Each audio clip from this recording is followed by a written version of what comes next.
J'aime bien faire comme lui. Génération souris. Bonjour Douala, bonjour à vous Patricia, bonjour également à Aimé. Tous les deux, vous êtes naturellement bien aimés à Yaoundé. Bienvenue donc dans la cité capitale.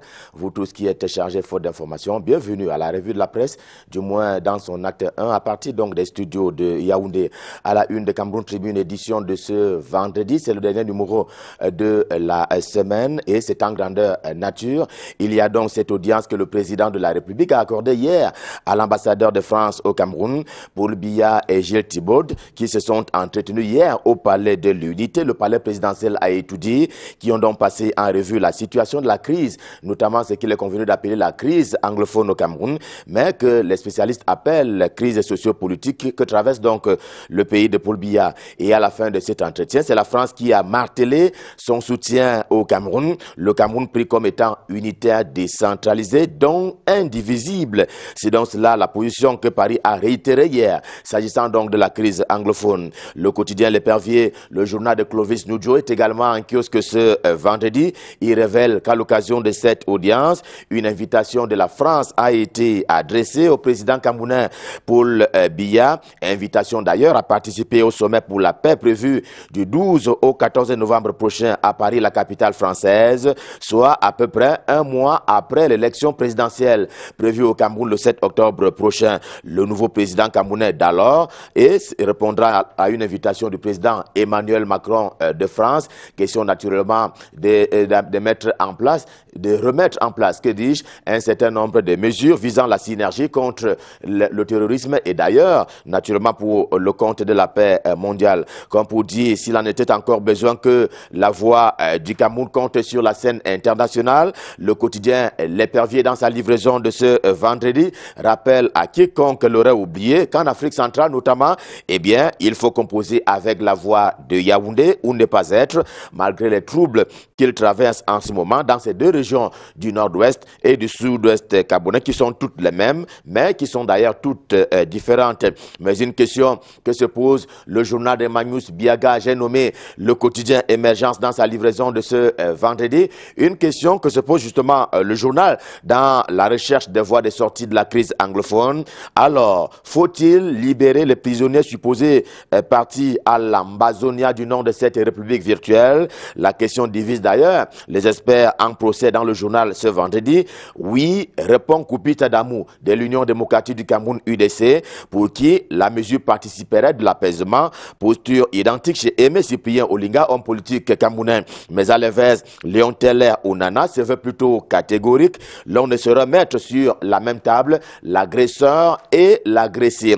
Sur la route de la présidentielle, le pied de une du quotidien Émergence, vous le voyez si bien, focalise un peu l'attention sur cet homme, Joshua aussi, qui est donc le candidat du Social Democratic Front, le SDF, lors de l'élection présidentielle du 7 octobre prochain. Et il donne à découvrir quelles sont les forces et les faiblesses de ce candidat du SDF. Il y a sa relative jeunesse qui est un atout majeur, mais le journal semble dubitatif quant à son projet de société. Mais le SDF, c'est le SDF. Par contre, Afrique Performance également en kiosque ce vendredi, comme dans d'autres journaux d'ailleurs, fait état ce matin de nombreux soutiens au président candidat Paul Biya. C'est le cas de ce chef traditionnel, Parfait Ngodok Kwang, qui appelle d'ailleurs à renouveler la confiance à Paul Biya, le candidat du RDPC, qui va donc postuler une fois encore lors de l'élection présidentielle du 7 octobre prochain. Par le travail bien fait, lui aussi est un soutien sans faille à l'homme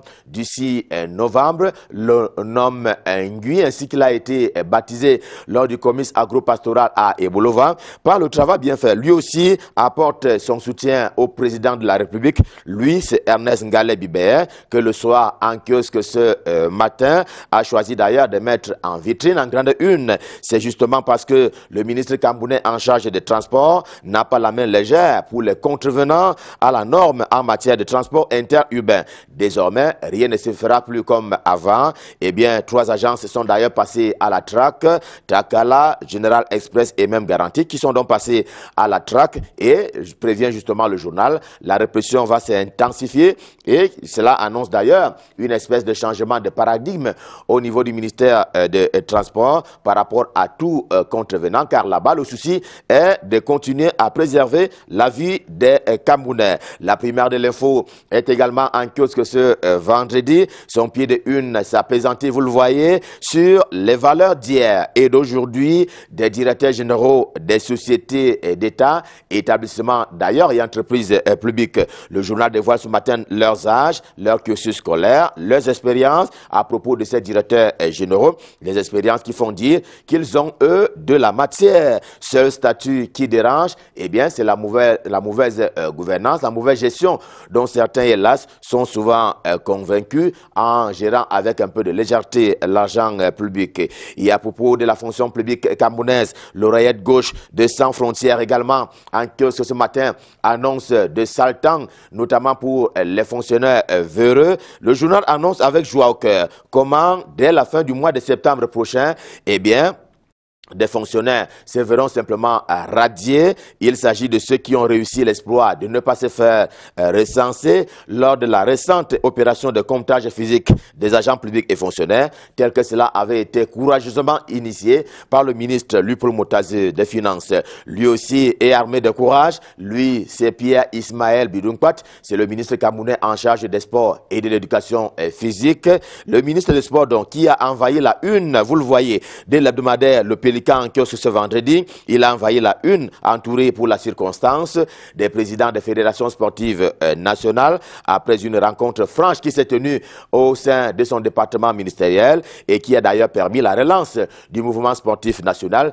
Conclut justement Le Pélican en kiosque ce matin, pour sa part, et Singang, qui ne déteste pas forcément le sport et le football, mais ce matin, il préfère nous traiter de la culture, et c'est avec un accent qui est mis ce matin par le peuple et Kang, c'est l'un des peuples du groupe global Bantou, et c'est un sujet qui préoccupe François Bingono, un peuple qui fait partie donc du grand groupe Bantou. Le problème cependant, c'est que le peuple Kang, dont parle justement François Bingono, lutte en ce moment même pour la préservation de ces sites qui tendent donc à disparaître par rapport à l'envahisseur. Et avec cette information à caractère culturel, parce que nous rentrons dans le week-end très bientôt, eh bien, stop fin pour la revue de presse Made in Yaoundé édition de ce vendredi. C'était le dernier rendez-vous de la semaine. On prend le prochain, ce sera lundi quand il sera à 7 h et notre cœur sera toujours enflammé de joie. Question de vous servir. D'ici à là, comme d'habitude, je vous souhaite de passer d'excellents moments, toujours en compagnie des programmes de Canal International. Pour l'heure, pour la suite et la fin de Canal Matin, je repasse le pouvoir entre les mains de qui? Entre les mains de Patricia et naturellement Aimé. C'est pour la suite et la fin de Canal Matin. C'est à vous Aimé, c'est à vous Patricia, c'est à vous Douala.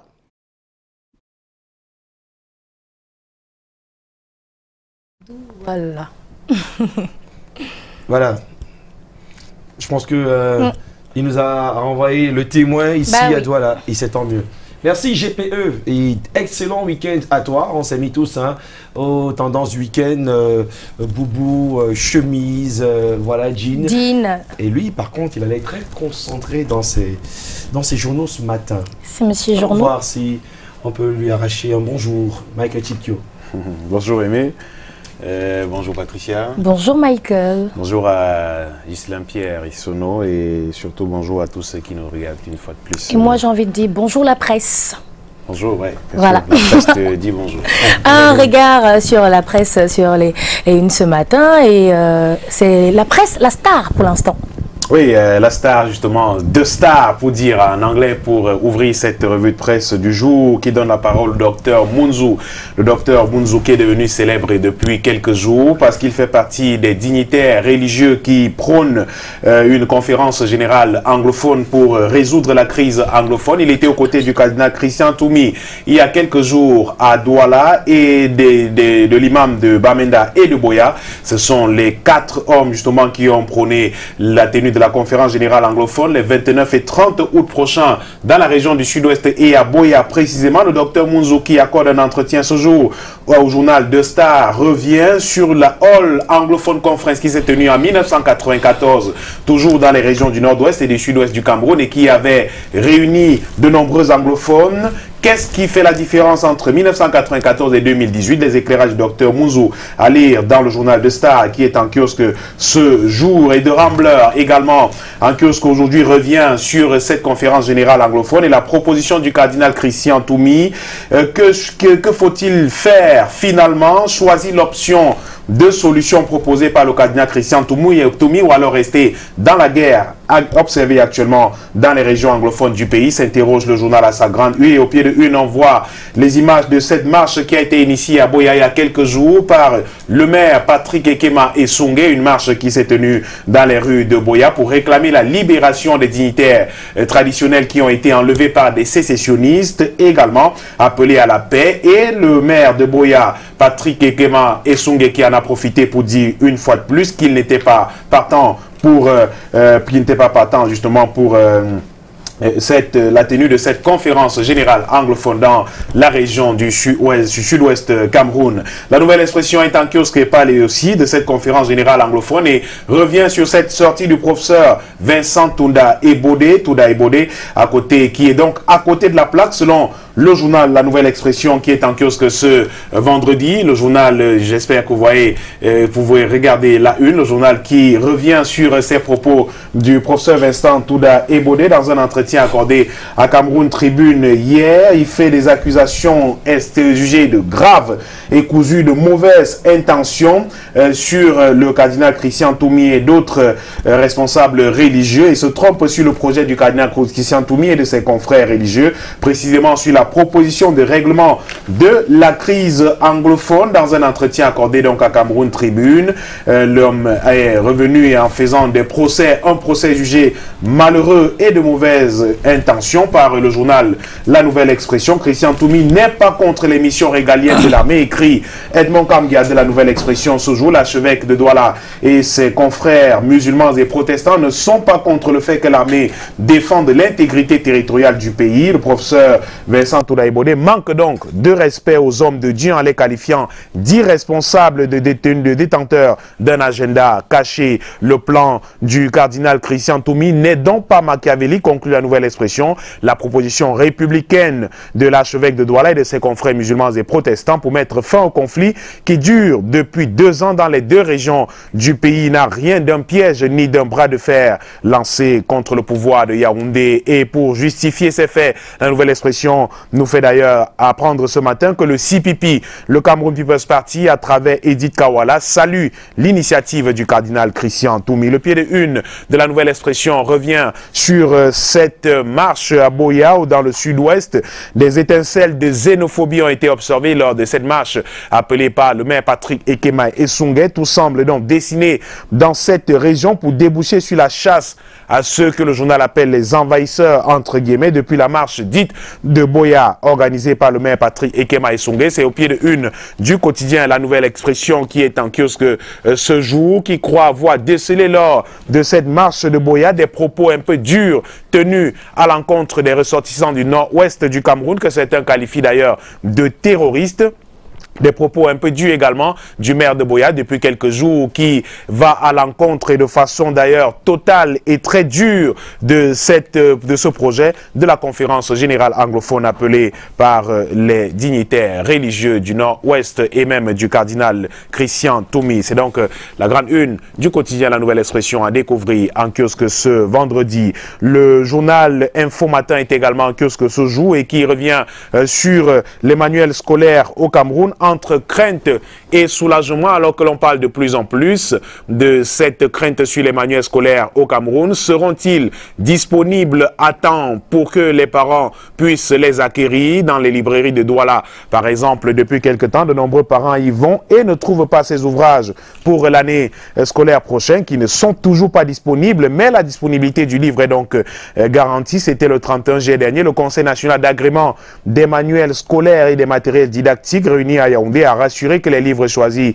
pour la prochaine rentrée ne seront pas rares sur le marché. Informateur revient ce jour sur le déploiement de l'organe consultatif qui assiste les départements ministériels chargés de l'éducation dans la mise en œuvre de la politique nationale du livre et des matériels didactiques. C'est donc un livre en page 5 du journal en kiosque ce jour qui, à sa grande une, reparle de ce don du chef de l'État et l'IAI Douala qui reçoit les ordinateurs PBHV. C'était au cours d'une cérémonie présidée par le recteur de l'université de Douala, le professeur François-Xavier Étoile, représentant du ministre de l'enseignement supérieur. 185 des 1922 ordinateurs, troisième vague du don de 500 000 ordinateurs portables mis à la disposition de l'Institut africain d'informatique du Cameroun a été distribué hier aux étudiants du centre IAI Cameroun-Douala. Cette distribution s'inscrit, écrit le journal, dans le cadre du programme Paul Biya Aya Education Vision, mis en branle il y a quelque temps par le président de la République. De l'avis des observateurs avertis, la distribution des PBHV aux étudiants d'une grande école inter-État confirme plutôt à suffisance la volonté des pouvoirs publics de mettre le cap sur le numérique universitaire au Cameroun. Le journal L'Œil du Sahel est également en kiosque ce jour. Le tri-hebdomadaire régional du Nord Cameroun nous parle de la lutte contre la guerre Boko Haram, justement de la guerre contre Boko Haram. Les États-Unis qui annoncent le retrait de leurs soldats au Cameroun. Ainsi donc, la mission des 300 GI américains déployés au Nord Cameroun depuis 2015 est sur le point de s'achever. Leurs efforts pour former les forces d'opération spéciales du pays ont été couronnés de succès, a donc relevé le général Thomas Waldhauser, patron du commandement militaire américain pour l'Afrique, dans l'édition du 1er août du journal américain New York Times. Le général américain qui annonçait ainsi le retrait des soldats de son pays en Afrique a précisé qu'il commencera dans les pays comme le Cameroun. Il justifie que les forces de sécurité camerounaises se sont améliorées au point où elles n'ont plus besoin des Américains pour les accompagner en mission. Les soldats camerounais peuvent le faire eux-mêmes désormais, raison donc de leur retrait dans quelques temps seulement du Cameroun. Et le journal nous parle de politique également à sa une ce jour, avec cet enlèvement qui tourne au conflit politique entre le RDPC et le MRC. C'est donc à l'extrême nord du Cameroun et à Dembo précisément, un enlèvement qui tourne au conflit politique entre deux formations politiques. Abraham Finier, secrétaire départemental du MRC pour la Benue, est porté disparu depuis le 31 juillet dernier. Et pour ses nouveaux camarades, notamment parmi les militants du MRC dans la Benue, beaucoup pensent qu'Abraham Finier a été enlevé et victime de son revirement pour le parti de Maurice Kamto, que son enlèvement serait donc en fait un règlement de compte, à lire en page 5 du journal L'Œil du Sahel en kiosque ce jour. Et la lettre de l'Ordre national des conseils fiscaux du Cameroun est également parue ce vendredi. La loi de finances 2019 est donc décryptée par le directeur de la publication, par ailleurs président de l'Ordre national des conseils fiscaux du Cameroun, l'ONCFC, qui s'accommode à la fiscalité de développement au Cameroun. Le journal qui rappelle que dans sa circulaire du 20 juin 2018 relative à la préparation du budget de l'État pour l'exercice 2019, le président de la République met un accent particulier au chapitre de la fiscalité de développement. Paul Biya part d'un constat froid avant de prescrire une série de mesures et objectifs à atteindre au cours de l'exercice budgétaire 2019. Aussi, indique-t-il, les objectifs de l'action publique doivent s'articuler sur la croissance active et l'activité fiscale locale et communautaire. Cette vision semble être d'ailleurs en tout point partagée par l'Ordre national des conseils fiscaux du Cameroun, qui s'y a-t-elle déjà depuis quelque temps, écrit le directeur de la publication Jacques Bounan, qui justement pour conclure s'interroge comment on peut bien, fait savoir comment on peut bien s'en apercevoir d'ailleurs, et même dans les colonnes du journal ce jour. Le train de mesures annoncé par le président de la République va renforcer le budget de l'État pour l'exercice 2019 et renforce d'ailleurs le climat de confiance à l'investissement et incite la compétitivité de l'économie nationale. Et du point de vue du directeur de publication Jacques Bounan, la fiscalité locale telle que renforcée en perspective renvoie à un certain nombre d'éléments qualitatifs pouvant contribuer efficacement à la fiscalité de développement au Cameroun. Le pied de une journal nous livre un document ô combien important pour les fiscalistes. Le rôle du Conseil fiscal, élaboration de la documentation en matière de prix et de transfert pour les usagers, pas pour les fiscalistes, un document pour les usagers camerounais, qui nous édifie justement sur le rôle du Conseil fiscal et l'élaboration de la documentation en matière de prix et de transfert au Cameroun. Le secteur des microfinances est également décrypté ce jour, un secteur qui prend du plomb dans l'aile, écrit le journal aujourd'hui, qui fait également une part belle à cette opération de comptage physique des personnels de l'État du Cameroun lancée par le ministère des Finances depuis quelque temps. L'opération qui marque de grands succès à la satisfaction du Fonds monétaire international, l'opération de recensement physique du personnel de l'État sur les périodes allant du mois d'avril, mai et juin qui vient de se terminer, et cette opération qui pourrait être relancée dans les prochains jours. Le comptage des personnels de l'État a pris fin le 10 juillet dernier avec des résultats satisfaisants de part et d'autre aux fins d'extirper de faux agents du fichier solde de l'État. L'opération 2018 est un succès sur toute la ligne à mettre à l'actif du ministre des Finances. 44 000 présumés faux agents déjà démasqués selon la direction générale du budget à travers son directeur général Cyril Eloualo. Le meilleur est à venir dans les prochaines étapes initiées justement vers les frontières camerounaises. C'est à lire dans la lettre de l'Ordre national des conseils fiscaux du Cameroun, à retrouver d'ailleurs au siège de l'Ordre des conseils fiscaux au quartier Bali, ici à Douala. Le journal Itinéraire, un magazine itinéraire qui s'intéresse au transport, la revue des transports, du tourisme et des métiers est également en kiosque aujourd'hui et nous trace ce jour l'itinéraire d'un homme. Il s'appelle Gabriel Manibem. Il est administrateur directeur général de l'APM et c'est donc lui qui vient d'obtenir la concession du port de Kribi. C'est Gabriel Manibem justement qui fait la une du magazine de ce jour par le biais d'une interview qui revient sur les atouts du nouveau port autonome de Kribi, l'attribution provisoire de la gestion du terminal polyvalent au groupement KPMO dont APM est le chef de file,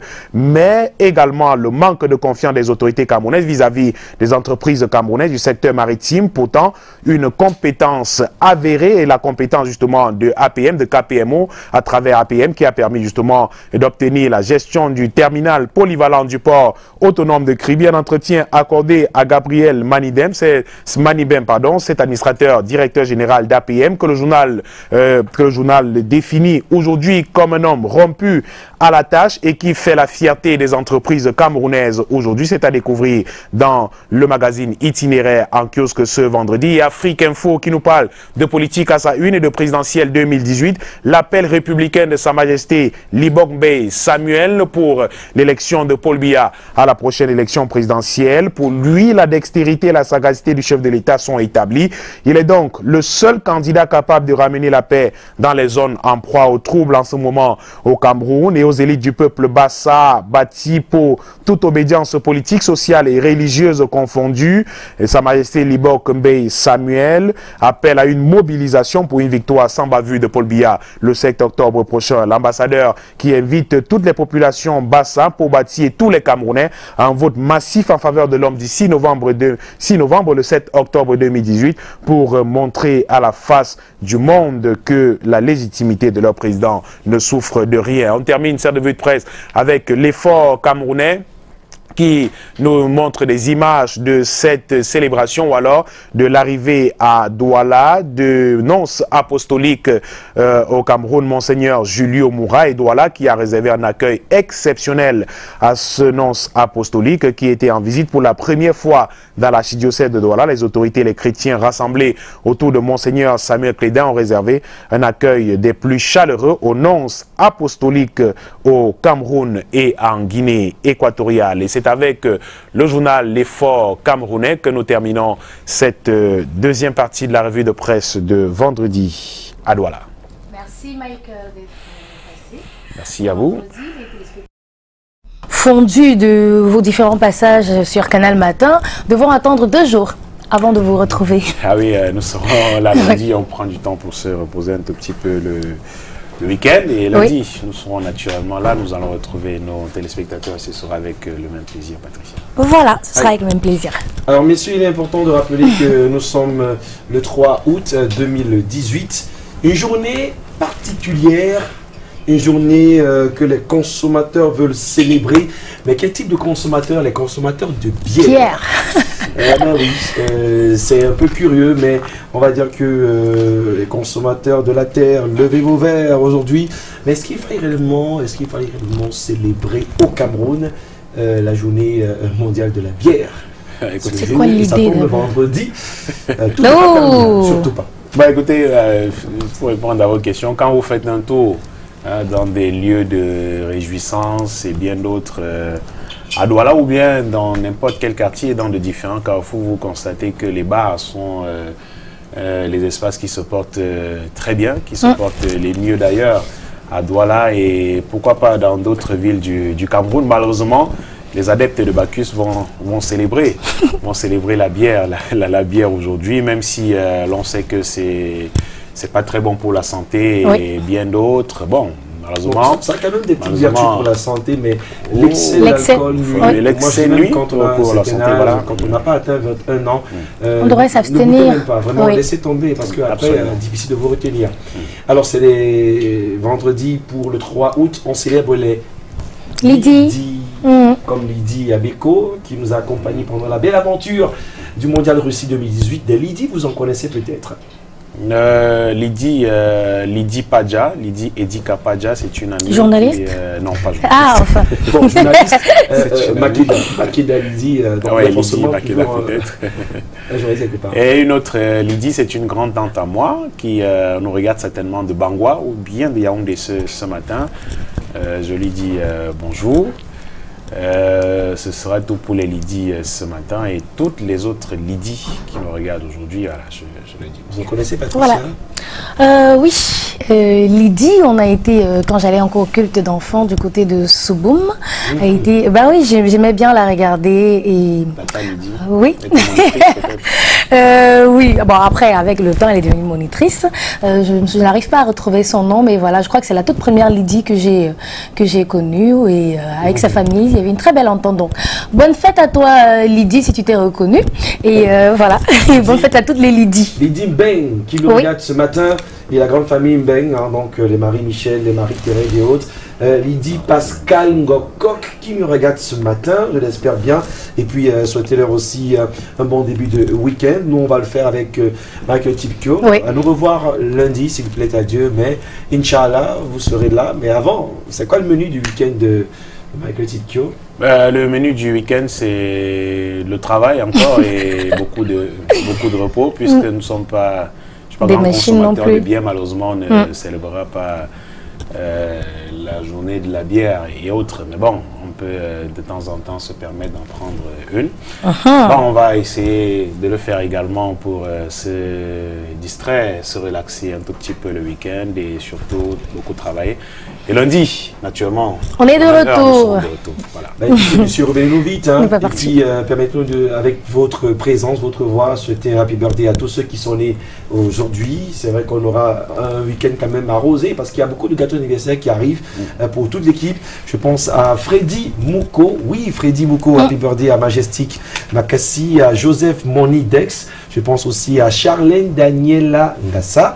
Oui, Madame Ngassa qui nous regarde ce matin. HBD à Pungel Michael, à Bibi Myriel, à Masaka Kede, et puis à Yves Oumar Diop. Il y a quelqu'un qu'on ne doit pas oublier parmi ceux à célébrer aujourd'hui. Bah oui, ils sont vraiment nombreux qu'on doit célébrer. On va dire également joyeux anniversaire à Chatue Kapoa Yohan Daniel, qui est fils de Chatue Gaël, et Vanessa Kapoa du côté de Yaoundé. On vous souhaite un happy birthday et j'ai envie de dire de la part de Anguerantoa. Ah ben oui. Allez, Stéphane Toukam, alias Kalash. Bon, toi, ton gâteau sera particulier. Il y aura des bougies en or pour ton anniversaire. Donc, Kalash, Stéphane Toukam. Alors, ce qu'on va faire, c'est un monsieur, c'est un grand homme. Il est quelque part au-delà de nos frontières, il est de la diaspora. Et on veut lui faire un coucou. Happy birthday. Donc, juste le refrain, ça nous permet d'entrer dans la transition avec ce qui va suivre. Alors, en anglais ou en français? En français. Je vous suis. Joyeux anniversaire, joyeux anniversaire, joyeux anniversaire. À vous tous. Joyeux anniversaire, Bien. Qu'on reviendra sur la séquence des anniversaires parce qu'il y a des artistes également qui sont nés aujourd'hui du côté du Cameroun. Bon, peut-être en France, on parlera de Willem, Christophe Willem, l'artiste chanteur qui a 1 an de plus aujourd'hui. Joyeux anniversaire. Mais on revient au Cameroun pour souhaiter joyeux anniversaire également à Dina Michou. Dina Michou qui a 1 an de plus aujourd'hui et on va en littérature. Ouais, voilà. Je crois que c'est plutôt ça qu'on va chanter pour lui, hein, en lieu et place de Happy Birthday. Allez. Et on va en littérature souhaiter joyeux anniversaire à un auteur,